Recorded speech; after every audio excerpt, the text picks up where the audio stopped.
Number 10. His persona. Tarantino is an awesome person with an awesome history. He dropped out from high school when he was 15 and never going to any film school. Instead, taking inspiration from other movies, and he probably watched more movies than our persons in your house combined. All at least very interesting conversations that I really recommend and have seen a lot of. But he also writes his own script, doesn't care about Hollywood, and the money they makes him very likable too. He also cares more about his vision than the money he makes. Therefore, he makes violent movies instead of family-friendly ones that he makes more money from, because he personally likes violent movies more. Number 9. All his movies are good/not bad. Tarantino really wants to have a legacy where no movies are bad, where you can just take one of his movies and if you like his style, you will enjoy it. I really love that idea, and in my opinion all his movies are good. The reason why they're not bad is because that is a more objective opinion. I will not try to defend the two movies that most people dislike. The first one is Jackie Brown. After the success of Pulp Fiction, Tarantino had big pressure on his shoulders to not be a one-hit wonder, or in Tarantino's case, a two-hit wonder. Tarantino chose a book adaptation that was more character-driven than his first two movies, Reservoir and Pulp Fiction. The result was a slow but interesting movie with Tarantino's most realistic dialogue yet, and with a soundtrack that set the smooth tone perfectly. This movie is also considered Tarantino's most underrated, and for that fact alone, I can say that Jackie Brown is not a bad movie. The second one is Death Proof.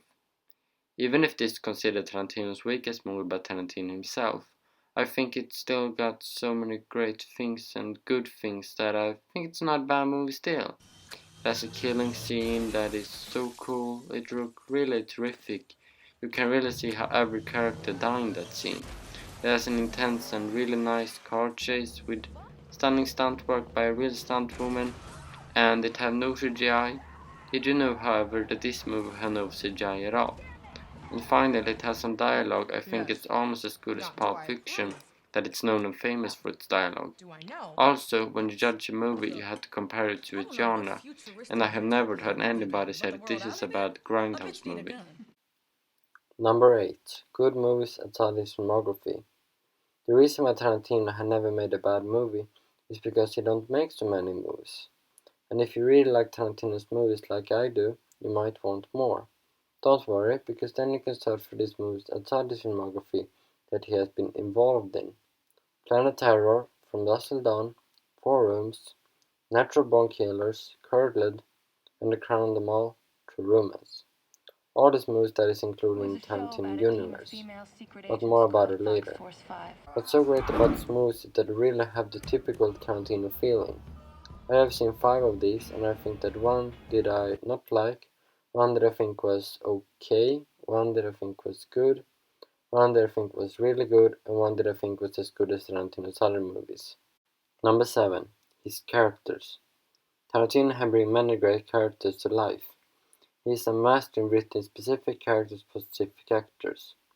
Not every director can bring a dead actor back to life. Not every director can find a relatively unknown actor, write his most iconic role, and after this movie got the actor that have starred in most movies of all time. Not every director can find an actor to a specific role that they have to serve for a very long time. That role gives him an Academy Award, then he writes another character to give him another Academy Award. He also writes from female characters like The Bride, Alabama, Jack Brown, and Daisy Damergu. So every feminist saying Tarantino doing violent movies to men are wrong. And his black characters are well developed too. Django, Ordell, Jules, Steven, Major Warren, and Jackie Brown. So every person calling Tarantino racist, I can't take you serious. Number 6. His dialogue. Tarantino's dialogue might not be the dialogue that is spoken by real people, but it's damn interesting to listen to. Sometimes use the dialogue for setting up the plot, like in Django Unchained, and sometimes just use it to entertain and creating interesting conversations that is important to set up the characters, like in Pulp Fiction. Whether you heard someone talk about Royale with cheese, or about who they are like in The Hateful Eight, Tarantino's dialogue is always an element to be reckoned with. Number 5. Accurate languages. I hate inaccurate languages. I think it is disrespectful, and I can go so far that I think a movie like Schindler's List would have been better in its original language, in this case German. That's why I love a director like Tarantino, who always has so much respect for other countries that he let his characters speak their languages and are the opposite. A clear example of this is Inglourious Basterds, where his characters speak both German, French, English, and a bit Italy, and it's not English that is spoken the most. But even in Kill Bill, his Japanese characters speak Japanese, and when you want to include a Chinese character, he speaks Chinese. Number 4. The Tarantino Universe. The Tarantino Universe adds so much to his movies. I don't necessarily find this connection, but it's nice to hear them too. Many of this connection also done in very clever ways, like the headstone in Kill Bill, referencing to Django Unchained. My favorite connection, however, have to be this one.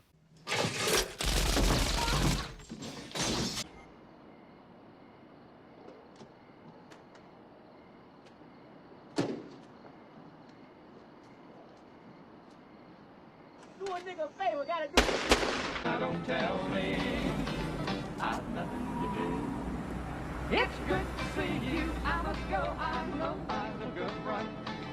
Anyway, my eyes are not accustomed.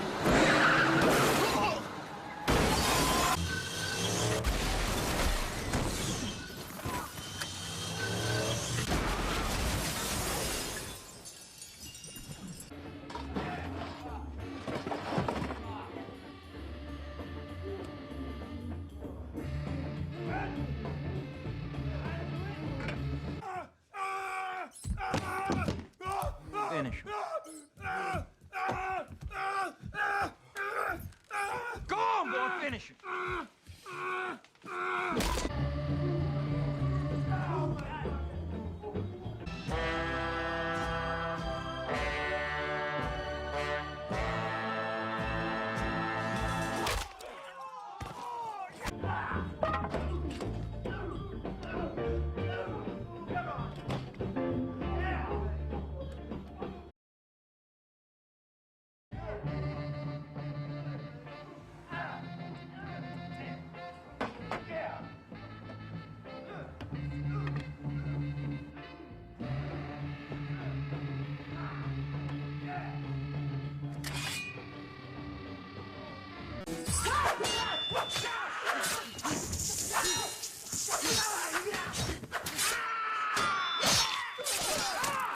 And this one. It was a show about a team of female secret agents called Fox Force 5.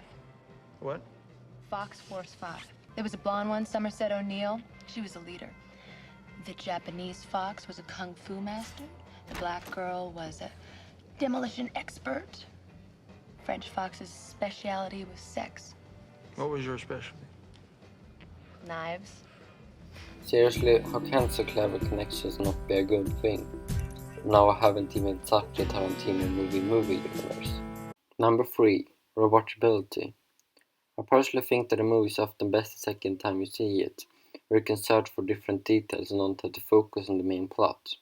But Tarantino's movies is not just rewatchable once. You can watch them over and over again without getting tired of them. Some of them I even think gets better with each watch, like Reservoir Dogs. What makes Tarantino's movies so rewatchable is hard to say, and it's probably a combination of many things. The first one is passion for details. You can find more and more details with each watch. And there I also think the universe play a big part, because you can also find different connection between movies. And this fantastic dialogue is also one thing that have a big role in making its movies rewatchable. Because you forgot most of the dialogue when you watch the movie for the first or maybe even second time. And when you watch it when you rewatch Pulp Fiction, it's still so great. Number 2. His directing style. Tarantino steals almost everything from other directors and composers. To his defense, they have nothing against talking about it either. But with that in mind, Tarantino's style is amazing. He have his own favorite ways to shoot movies. His movies are unique. You cannot find anybody that doing movie like Tarantino, or at least I can't. His movies is one of a kind. His directing style also gives a more personal feeling to his movies. You can really feel the passion when you watch his movies, and that's a very good thing. Number 1. All his movies are different. Even if Tarantino have a typical directing style, he never made the same movie twice. Reservoir Dogs, Pulp Fiction, Jackie Brown, Kill Bill Volume 1 and 2, Death Proof, Inglourious Basterds, Django Unchained, and The Hateful Eight. Everyone gives you a different experience, even the less popular movies of him.